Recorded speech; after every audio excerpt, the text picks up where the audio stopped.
First Take fam, I got some good news for you. We are 10 days away from the start of college football season. Colorado will host Georgia Tech on Friday, August 29th, and Coach Prime will coach a season of college football without his son Shedeur in the quarterback room for the first time in his career, and he has his work cut out for him. The Buffs are projected to win 6 games this season and have a 1.6% chance to make the college football playoff, that according to ESPN Analytics. But one thing Paul Finebaum knows is Deion likes when the odds are stacked against him. And Paul, you're getting me excited for football season because seeing you here, we know things are about to get real. Great to have you with us. Tell me this, what would be considered a successful season for Deion not having Shedeur Sanders under center and Travis Hunter? Molly, I think 7 or 8 wins would be considered very good, and I think getting to a bowl game, and I think the most important thing right now is his health, and I know that's a common feeling of all of us here, but he has a lot more important things to deal with than just not coaching his son. So I think the public is watching him and cheering for him, perhaps like they have never before. So I don't think the curve is going to be nearly as steep as it was last year when he had Travis Hunter and Shedeur Sanders. Stephen A? I think you might be right about that. I mean, they're projecting anywhere from, was it 6 to 6.5 wins or something like that. Obviously, he won a little bit more than that last year. They expected him to be bowl eligible. But I think we got to be concerned about their offense big time, more so than their defense. Correct me if I'm wrong, Paul.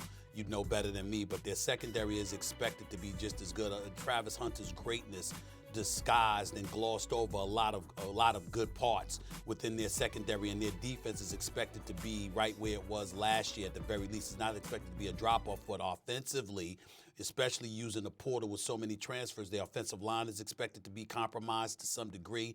You got this quarterback, Caden Salter, transferring from Liberty, even though he can run with the football better than Shedeur Sanders, his passing accuracy is considered to be significantly less. So as a result of that, when you combine that with an absence of pass protection or a compromised level of pass protection, it seems like it could be a long season for Colorado, who's got one of the toughest schedules. I think 6 of their 10 games, are against big wigs in the Big 12 conference. And so I'm just looking at it from that standpoint. I don't expect that great of a season, but it is primetime Deion Sanders we're talking about. It's going to be real interesting to see what he does without his sons, without Travis Hunter.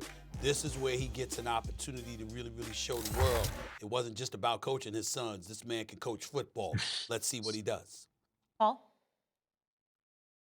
Yeah, I think the problem is really the back end of that schedule, as Stephen A. as we just saw it. A win against Georgia Tech, like some of his early season wins, is going to propel the enthusiasm and the interest. And one thing is certain, whether this is a great team or not, they're selling out. They are going to be must-see TV. And in many ways, I know everybody's made a big deal about Belichick, but Prime is still the attraction in terms of outside of CFP teams.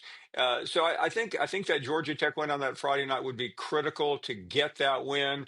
Yeah, but the difference is, and we've hashed this out over the last couple of years, this is the first time I think there is complete unanimity about cheering for Deion Sanders. I was reminded a couple of weeks ago when he was named to I think the all quarter century team. Excuse me, the 50 anniversary team. We just forgot how great he was in college. We know about the Cowboys. We know what he did in Major League Baseball. But I covered him at Florida State, and I saw his last game there. And Auburn was marching down the field to win the Sugar Bowl, and he picked it off. And that really was the beginning of prime time right there. Yeah, greatness at every level. And Stephen A., I have a question specifically for you, and of course, I want you to piggyback here, Paul. Stephen A., even if Deion doesn't have a great year, do you think that an SEC team should want to reach out to him to fill that void at head coach? I think so. And the reason I think so is that he has shown what he can do when he has talent. He has shown an ability to recruit talent to get people to want to come to his program. And in Boulder, Colorado, I mean, let's call it what it is. I mean, last year, when they won their 8 games and they had a successful season, it was the best season they had since 2016, if I remember correctly. This was a moribund program until he arrived. We all know this, okay? Well, just imagine if he was in Tuscaloosa. What if instead of DeBoer, it was him coaching Alabama? What if it was him coaching at Texas A&M with that oil money, with those alumni members contributing to the program and beyond? What if he was coaching at some place like Florida? What if Florida State had gone with him? Not to say their coach didn't do a damn good job at least a couple of years back, but my goodness, that's where he wanted to go. He desperately wanted to go back to Florida State, but they didn't want him, okay? I know this for a fact because I was on the phone with him when it was all going down. I'm telling you what he wanted. And so when you look at it from that standpoint, I'm just saying to myself, him in the SEC, listen, Florida, Alabama, because I'm not sold on the boy. I know that he did a great job in Washington, but listen, they miss Nick Saban in Alabama. You know this, Paul. They miss Nick Saban. Damn it, I miss Nick Saban. Now, he does a great job for us on College Game Day. They all do a fabulous job. That show is fantastic, and I get that, so we benefit from it. But my goodness, this man at Alabama is Nick Saban, baby. And when you don't have him, you can't have somebody that brings a finesse style of game. You understand, to Alabama. That's meat and potatoes, y'all. That's steak and potatoes for breakfast. This is what we're talking about here. Hogs up in there, right? This is what we're talking about. We don't see that. We didn't see that with the boy. I thought they were considerably softer, and I'm not going to lie to you. I would not have minded at all if Alabama changed course and they brought somebody like Prime Time to Alabama. That would have been spectacular, and I think it's something they still should consider down the line if next year this season is a repeat of last season. That's just my personal opinion. Well, Deion is a change agent, if Alabama loses a few games, Stephen, let's return to this subject. But I want to mention a school that could have hired Deion very easily. You mentioned Florida State, Stephen.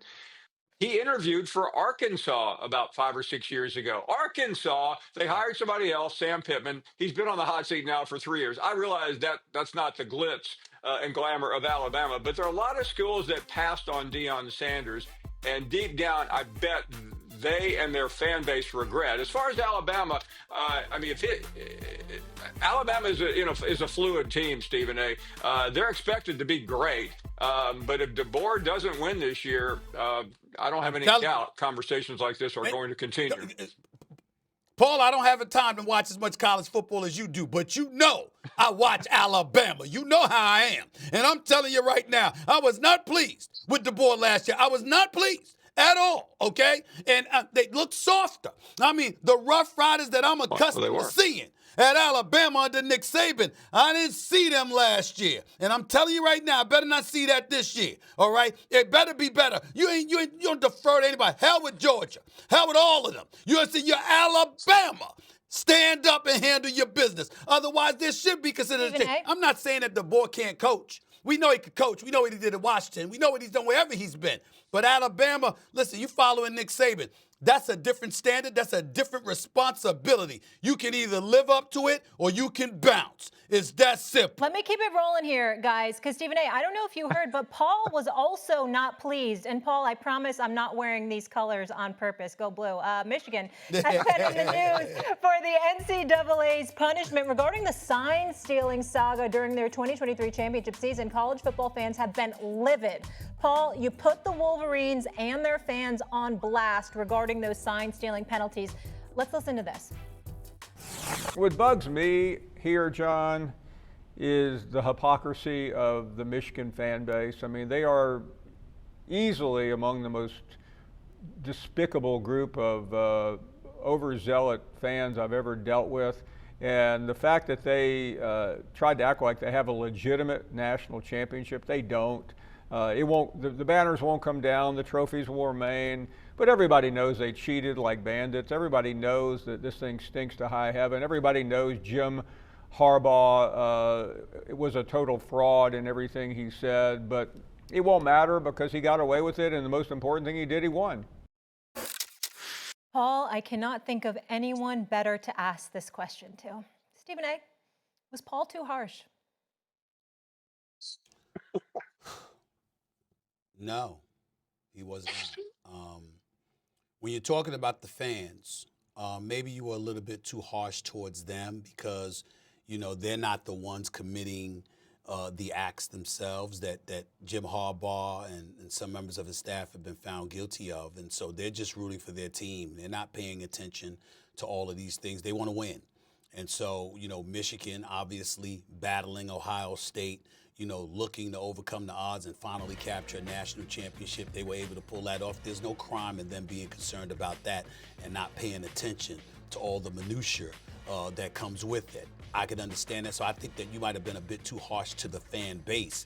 But what you said about the program, what you said about the institution, which, by the way, I had the pleasure of speaking at last year. Listen, I can't.